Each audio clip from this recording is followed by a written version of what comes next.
Hello, everyone. My name is Dylan Hansen, and welcome to this special edition Fireside chat between Offchain Labs and DIA. So for those who are not entirely familiar, Offchain Labs is well known for the comprehensive suite of products it is built for developers, businesses, and individuals to harness the full potential of Ethereum technology, and is perhaps best known today for its development of Arbitrum, including Arbitrum 1, Arbitrum Nova, and Arbitrum Orbit.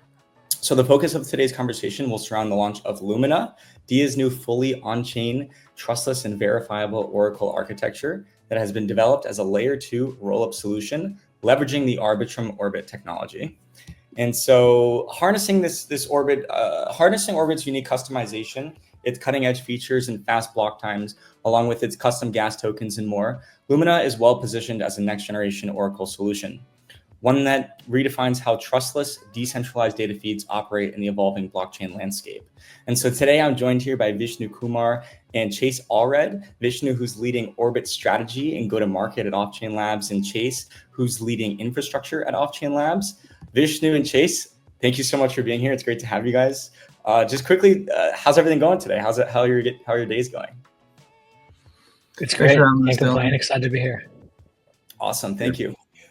So maybe we could just kick it off with just getting to know you guys a little bit. A quick round of intros, if you guys don't mind sharing a little bit more about your roles at Offchain Labs and what your primary focuses are.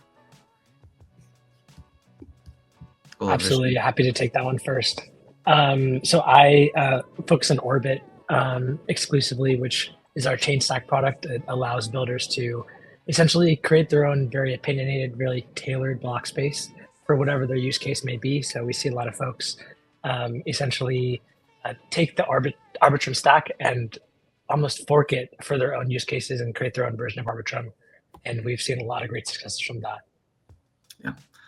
And I lead our infrastructure and AI partnerships. For today's conversation, infrastructure is going to be more relevant. So that's oracles, wallets, bridges, dev tooling, RPCs, understanding the differences in each product offering and where the synergies exist in the ecosystem, such that the apps built on Arbitrum are always leveraging the best infrastructure for their use cases. Excellent. Yeah, thank you guys. Super great to have you two on the StreamYard and on the Fireside chat today.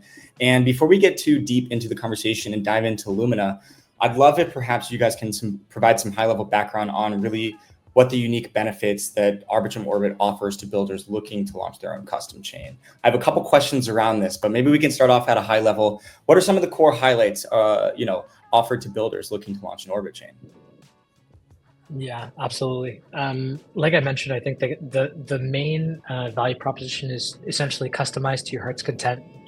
You can tailor the block times down to 100 milliseconds. You can add alternative DA. You can add custom gas token. You could add pre-compiles for operations that you guys use very often in your stack. And we even have other really cool features like Stylus, which allows you to write contracts in Rust, C, C++. And we just launched Bold, which allows you to do permissionless validation and essentially gives you more token utility where you can stake or you can validate your rollup with whatever token that you choose. And we recently just announced our interop engine, which is going to bring seamless interop across the Ethereum ecosystem. So we're constantly pushing the limit of the stack, and we're constantly shipping new features for folks. Excellent. Yeah, super interested and excited to learn more about the interop engine and kind of the roadmap ahead for you guys, because really one of the exciting things that stands out about Arbitrum and using Orbit's technology is, like you suggested, all of this customization surrounding it, and the fact that you guys are always adding new opportunities for interoperability, right, and improving efficiencies for different Orbit chains. And when we look at the Orbit chain ecosystem right now, could you give us a little bit of a idea of the landscape? Do you find that most teams are really pushing the frontier on utilizing all of the customization and generating very application specific or application focused blockchains, or still really going more agnostic in terms of what they're building and in terms of the dApps that they're focusing and targeting to be built on those Orbit chains? Yeah, great question. I think in 24 we saw the explosion of L2s and some L3s as well, and everyone wanted to chain for every reason. And a lot of those chains were pretty undifferentiated. It's what we call as unopinionated block space, and our thesis is all an opinionated block space, which is differentiated block space for the specific use case that you're looking to push. So we've seen a lot of cool teams do amazing stuff with this. One stands out on the gaming side, which is called Proof of Play. They're the team that's behind the game called Pirate Nation, which is arguably the most successful on-chain game in history. And essentially, they use the Orbit stack to put a lot of pieces of the game on-chain and essentially create an immortal game that if they stop developing it today, as long as Ethereum is still up and running, that game would still be accessible and all those assets will still be usable. And they actually have a multi-chain setup where they've outgrown one single chain and now they're load balancing their game across multiple chains. So it's really cool to see that. We also have a bunch of other cool chains like Azuki anime chain that's building a home for anime, which is more ecosystem based. And another similar one is Ape Chain, which is another ecosystem. So we're seeing quite a varied amount of use cases. I'd say some are more on the app chain side where they have a really specific focus and they have a specific use case that they're looking to enable with customized block space. And then we also have on the other side, the ecosystem side, where maybe it's a little bit more generalized and there's an ecosystem of dApps building on top. But regardless, what we do see that's kind of through line between both of those is folks customizing their block space to do what it needs to do for them.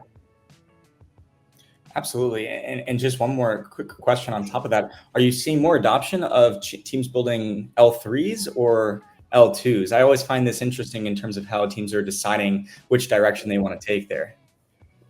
Absolutely. Yeah, great question. I think, we have seen quite a smattering of all of them. It really depends on your use case. I think if it's an app chain, L3 makes a lot of sense, especially if you want to abstract away the crypto complexity and make it really, really cheap for users, ideally sponsor gas or essentially just hide the wires, as we like to call it. But then on folks that are building for maybe a more crypto native use case or maybe a more DeFi focused use case or a more of an ecosystem use case, we see L2s because a lot of times there's a L2 narrative that could potentially be stronger. But we also see folks who want to have access to Ethereum liquidity.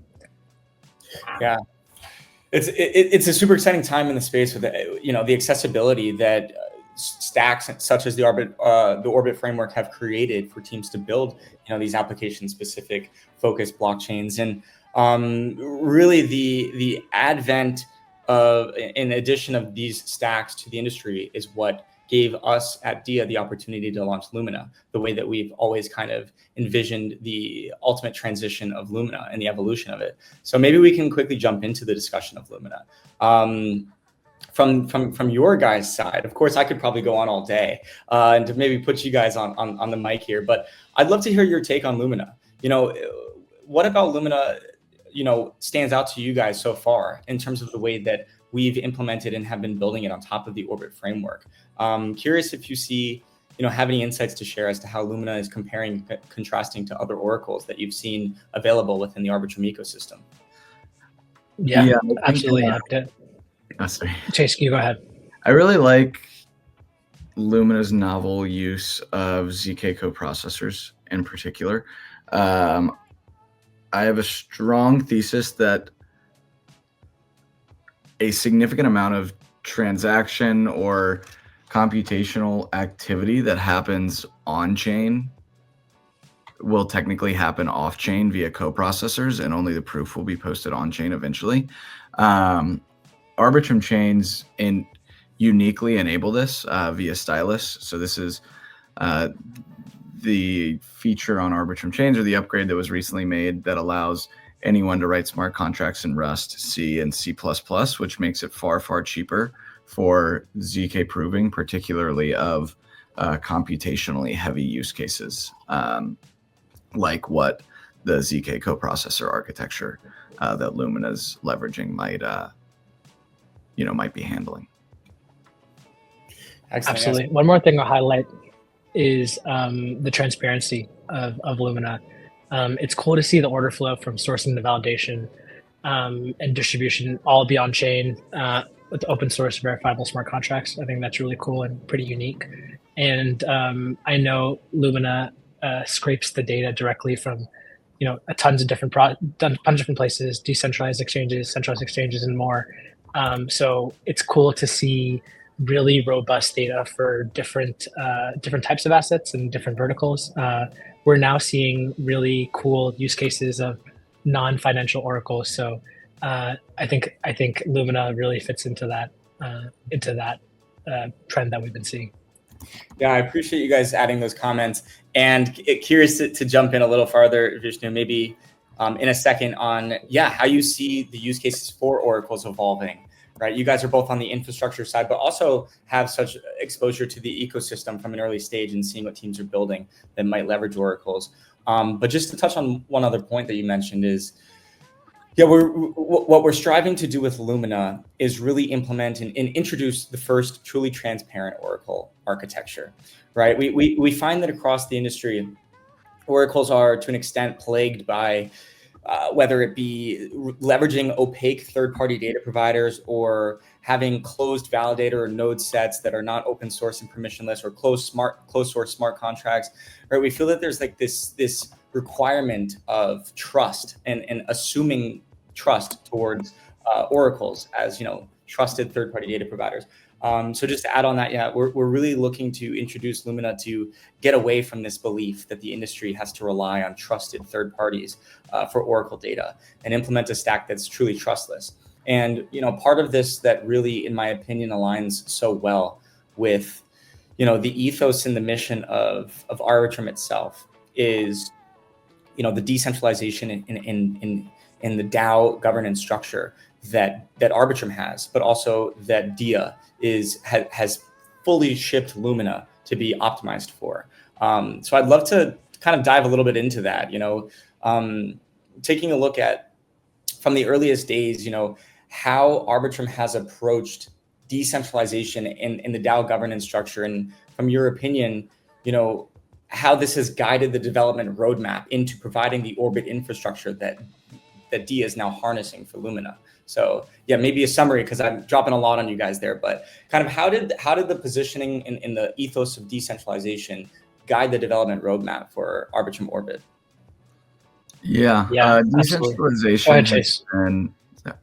Decentralization has been core to our mission since day one, since honestly before day one.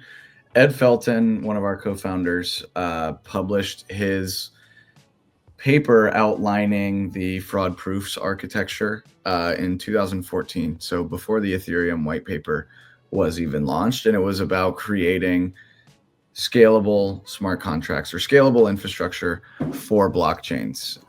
These fraud proofs we've leveraged since day one of the Arbitrum network. So since 2021, these fraud proofs have been live. Our competitors took until 2024 to launch fraud proofs. So we were a full decade ahead of them when you think about ideation. And we recently released Bold as well, which enables permissionless validation of Arbitrum chains, which is getting us one step closer to the ultimate goal of becoming a fully decentralized stage 2 rollup. And that being said, with the Arbitrum Orbit stack, you have the ability to fully customize. So if you would prefer to be an optimistic rollup and post your data and settle to Ethereum and be as decentralized as possible, you're welcome to do that. Or you can utilize data availability committees. You can have a Optimium architecture or Validium architecture. It's totally up to the specific use case. But that being said, it is our goal to be a credibly neutral, decentralized tech stack, and we hope to power the tech of the decentralized future. Absolutely. Yeah. And one more thing I'll add is, decentralization, the Orbit context definitely ties into the entire Orbit thesis of your chain, your rules, and customized block space for your specific use case. A lot of the other competitors, they might tell you to do it a certain way, or that you have to fit your use case to their tech. I think We take the other approach where you fit the tech and customize it however you need to fit your use case. Yeah, I love the insights. Thank you guys. And it's certainly, you know, one of the reasons this alignment between customization and sort of this, you know, being able to own your own chain, right? Not governed by a single entity, being able to choose our own governance model, leveraging decentralized sequencers, you know, ultimately as an option, and custom gas tokens. All of this flexibility is really what, you know, we're excited about making, you know, as it relates to the launch of Lumina and making it truly an innovative product that's utilizing this cutting edge technology. So yeah, it's really great. Are you guys finding that, and Vishnu, maybe this is a bounce off of what you just said, but do a lot of the projects launching Orbit chains, you know, align on this ethos? Maybe that's a tough question. It's probably all over the landscape, right? In terms of, you sometimes need centralized, maybe for like a GameFi to have super high throughput, right? As opposed to something more critical like an Oracle architecture that needs to be fully decentralized and trustless. Yeah, I think it really depends on your use case, like you mentioned, Dylan. Like, you know, if you really want to sponsor gas and you want to abstract away the crypto, maybe it makes sense for it to be more centralized. If you want it to be really verifiable and, you know, censorship resistant, decentralization is the way to go. But, you know, in either case, it's a choose your own venture. Excellent. Yeah, and so one of the things you mentioned earlier is kind of these ever evolving use cases for oracles. You know, we're getting outside the scope of just providing on-chain token asset price feeds, and we're getting more into the requirement for real-world assets, right? Every type of, maybe every single type of information that exists off-chain. You mentioned some other types of data feeds, you know, like reputation scores, identity verification. Maybe oracles can provide proof of like on-chain attestations for other protocols. Would love to dive into how you guys are seeing this evolve from the, you know, I guess the off-chain lab side, right? Like, you know, how you're seeing the need for oracles evolve within the scope of Arbitrum. And maybe you could touch a little bit on like why flexibility within Oracle architectures is so critical for tackling these use cases. Yeah, it's a great question. It's actually really exciting and invigorating to see, you know, the needs and use cases for oracles evolve beyond just crypto price feeds being posted on chain. Obviously, it's very important for things like lending, but it's much more exciting to see price feeds or data from, you know, exogenous industries such as real estate, such as commodity prices, you know, even weather data being posted on chain, because it's a signal that the world is becoming more and more tokenized. And if you listen to, you know, prominent fintech founders like Vlad Tenev from Robinhood, he talks about how much of the world is going to be tokenized, and how more and more of their business is going to be coming on chain. So, you know, hopefully one day we have equities on chain. And, you know, obviously oracles will be required to post those prices on chain. Real estate data, you know, the whole an entire amalgamation of, you know, just the world's data being posted on chain as every asset, you know, comes further and further on chain, becomes more tokenized. Absolutely. Yeah, I think one more vertical, a couple more verticals that are interesting are bringing credit scores, reputation scores on chain. I think right now a lot of the lending is, you know, collateralized, over collateralized. And I think once we can get more data on chain using great oracles like Lumina, there's more access to credit on chain. And I think that's going to be a major unlock. Another interesting use case, which is more on the consumer side, is of course prediction markets. Right, we're seeing a lot more prediction markets, whether that's, you know, political or sports based or pop culture based. We need reliable data that evolves further from just price feeds to essentially be able to resolve these markets. So we're starting to see like Chase said, like a myriad of different types of data that we need to bring on chain in order to enable a bunch of new use cases in the crypto industry generally. Absolutely. And, when you take a broader look at the landscape, do you find that maybe we can focus on oracles, but even perhaps more broadly, infrastructure is already well positioned to support all of these different types of use cases that our industry is evolving into? Yeah, I mean, that's the exciting thing about being the Oracle provider, right? You almost are forced to be up to date with the always changing needs of the industry. And really, one of the reasons we launched Lumina is to have this modular design that's able to adopt new technologies and adapt to the changing needs of the industry. Curious how you guys see this on the infra side. Like, do you think that we're already well equipped to, let's say, bring all of this new data on chain on the real world asset side? I think, no, go ahead, Chase. Candidly, probably not. As an anecdotal example, I was sitting next to someone that works on the Amazon ads engine team on a flight a couple of days ago, and they said during Prime Day, their ads engine was doing 25 million transactions per second. Wow. And there's not a chain on Earth or even a pre-launch chain that's claiming to be able to do that many transactions per second. Obviously, there's other measures, and we like to say that gas per second is actually a better indication of total output, but we have a ways to go before getting to scale or parity with centralized systems. There's arguments to be made that decentralized systems will never be as performant as centralized systems. I sort of push back on that, but there's obviously use cases, and we will continue to grow with the demand. The supply will continue to keep pace, or at least try to keep pace with the demand. At this point, for a few years, I think we sort of hit a point where the supply outpaced demand, and we're starting to see more and more demand for on-chain products, and hopefully they'll catch up and eventually exceed supply and give us a kick in the butt to start to increase our throughput as well. Absolutely, yeah, well said, and I appreciate that anecdote.